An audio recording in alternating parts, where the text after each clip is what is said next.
মসনদে বসেই একের পর এক দেশের ওপর শুল্ক আরোপ করে চলেছেন মার্কিন প্রেসিডেন্ট ডোনাল্ড ট্রাম্প। তার এমন সিদ্ধান্তে চিন্তার ভাঁজ পড়েছে বড় দেশগুলোর কপালে। এরই মধ্যে ধাক্কা খেতে শুরু করেছে এশিয়ার শেয়ার বাজার।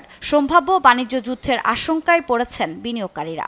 এতে বড় বড় কোম্পানির আয় কমে যাওয়ার পাশাপাশি বৈশ্বিক প্রবৃদ্ধিও কমে যাওয়ার শঙ্কা দেখা দিয়েছে।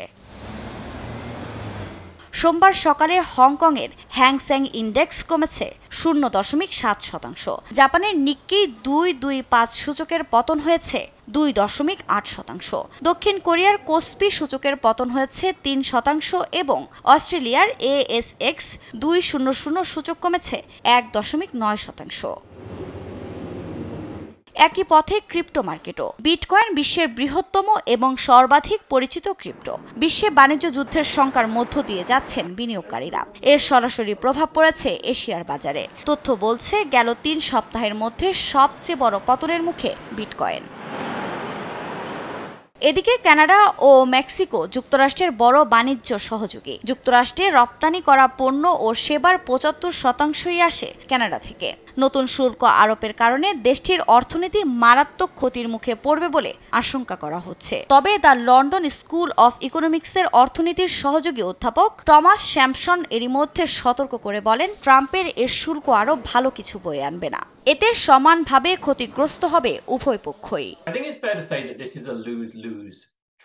আমি মনে করি এটি ক্ষতিকর বাণিজ্য যুদ্ধ। মার্কিন ভোক্তা এবং কানাডিয়ান এবং মেক্সিকান সবারই ক্ষতি হতে পারে। ট্যাক্স পলিসি সেন্টার সম্প্রতি একটি বিশ্লেষণ প্রকাশ করেছে যে এই শুল্কের ফলে মার্কিন পারিবারিক আয় 1% কমে যেতে পারে। এর মাধ্যমে ট্রাম্প কিছু অর্জন করতে পারবেন কিনা তা নিয়েও সন্দেহ প্রকাশ করেন তিনি। সত্যি বলতে মেক্সিকো এবং কানাডার উপর শুল্কের জন্য কোনো ধরনের অর্থনৈতিক যৌক্তিকতা খুঁজে পাওয়া খুবই কঠিন। এরা যুক্তরাষ্ট্রের সবচেয়ে বড় বাণিজ্য অংশীদার, সবচেয়ে ঘনিষ্ঠ মিত্রও। ট্রাম্প এই শুল্ক দিয়ে কি অর্জন করার চেষ্টা করছেন তা রহস্যের বিষয়।